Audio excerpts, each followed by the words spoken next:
Yo, 13 FZ, yo. Microphone check, dicevo ancora al tempo, cercando e ricercando questo stupido talento. Ma forse ce l'ho dentro e di ciò io me ne pento. Immaginate il tempo che facendolo ci spendo. Così faccio le ossa tra due rime e una birrozza. La gente se ne è accorta che la riff è cosa nostra. E poco me ne importa se nessuno qui ci ascolta. Mezza Iglesias che si fotta, dedicata a chi supporta. Io ne sono uscito illeso da un'annata malmenata. Ho preferito il micro al vostro ciuffo da serata. È andata come è andata, io ne sono rimasto fuori. Godetevi la scena, resto in posti migliori. Rinchiuso nella stanza progettando soluzioni che poi io spiego al diacone e diventano canzoni. L'hip hop è morto dentro, qua nessuno se lo caga. Eppure a me non torna, fate un salto nella casa.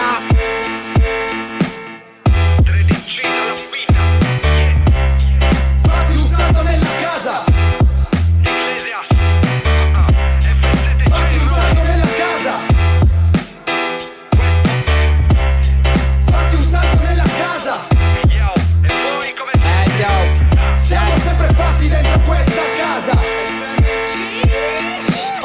2002 l'inizio di tutto quanto. Quando a 6 anni feci il danno di iniziare a farlo. Ora me lo porto appresso, il peso è dolce a sollevarlo. La mia arma contro il mondo è il coraggio per affrontarlo. Nato nel periodo di sviluppo tecnologico, dove GVST prendeva un posto all'analogico. Fanculo cassa e monitor, io non ho soldi in tasca e faccio pure doppia H con un impianto da vomito. JR man, true love for the pop. Spalancate le orecchie, staccatevi da quei vlog. Questa merda è strada, non i vostri phone. Giù coi borsoni 7 non Louis Vuitton. Ehi yo, pita quel muro poi mettiti al sicuro boy, che se arrivano le volanti ti avvisiamo noi. La mia famiglia in comune, un unico amore. Linee, forme, teste, bozze, beat e pezzi dentro al cuore.